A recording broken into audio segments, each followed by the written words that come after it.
શાંતિ. આજે આપણે એક બહુ જ સરસ વિષય પર વાત કરવાના છીએ, ભય અને શ્રદ્ધા. આ એવી લાગણીઓ છે જે આપણા બધાના દિલમાં ક્યારેક ને ક્યારેક આવે જ છે. તો ચાલો આજે એને થોડું વધુ સમજીએ. ગુરુજી, એક વાત પૂછું? ક્યારેક ક્યારેક મારું મન છે ને બહુ જ ચિંતાથી ભરાઈ જાય છે.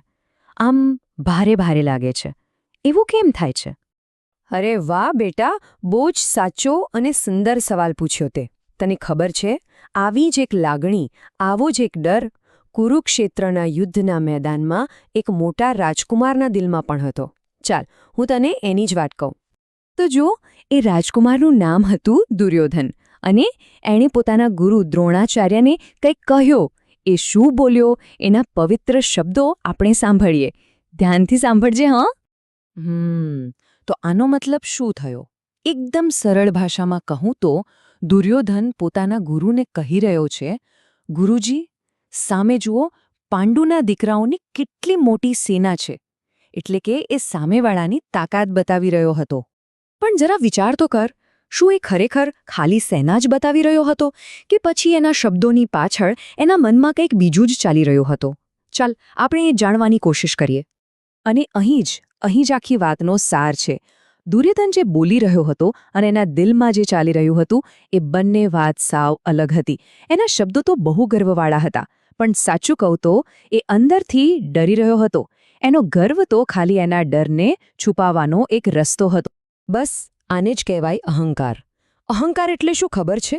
એ બીજું કંઈ નથી, પણ જ્યારે આપણું દિલ અંદરથી ડરતું હોય ને, ત્યારે એ ડરને દબાવવા માટે આપણે જે મોટો અવાજ કરીએ છીએ, એ છે અહંકાર. અંદર ડર અને બહારથી મોટો દેખાવ. હવે તમને લાગશે કે આ તો બહુ જૂની વાત છે, પણ ના, આ વાત આજે પણ એટલી જ સાચી છે. આપણી સાથે પણ આવું જ થાય છે. આપણે બધા ક્યારેક ને ક્યારેક એવી પરિસ્થિતિમાં મુકાઈએ છીએ જ્યાં ડરને લીધે આપણે જે હોઈએ એના કરતાં કંઈક અલગ જ વર્તન કરવા લાગીએ છીએ. થાય છે ને આવું? વિચાર કરો, ક્લાસમાં ટીચર સવાલ પૂછે અને જવાબ ના આવડતો હોય, પણ આપણે ડોળ કરીએ કે મને તો આવડે જ છે. અથવા ક્યારેક ગભરામણ થાય તો આપણે વધારે જોરથી બોલવા લાગીએ. આ બધું શું છે? આ એ જ દુર્યોધનવાળી વાત છે. એ જે અનુભવતો હતો એવું જ કંઈક આપણે પણ અનુભવીએ છીએ. તો સવાલ એ છે કે આ ડર અને આ અહંકારમાંથી બહાર કેવી રીતે નીકળવું, એના પર જીત કેવી રીતે મેળવવી? તો એનો ખૂબ જ સુંદર રસ્તો આપણને ભગવાન શ્રી કૃષ્ણ બતાવે છે. એમના માર્ગદર્શનમાં જ આનો ઉપાય છે. જુઓ, શ્રીકૃષ્ણ આપણને મનની શાંતિ માટે ફક્ત 3 જ સરળ વાતો શીખવે છે. સૌથી પહેલી વાત, પ્રામાણિક રહો. એટલે કે આપણને જેવું લાગે છે, જે ડર લાગે છે, એને સ્વીકારો. બીજી વાત, દયાળુ બનો, પોતાના પ્રત્યે અને બીજાઓ પ્રત્યે પણ. ભૂલ થાય તો વાંધો નહીં. અને ત્રીજી, સૌથી અગત્યની વાત, શ્રદ્ધા રાખો. પોતાના પ્રયત્નો પર અને ભગવાન પર પૂરો ભરોસો રાખો.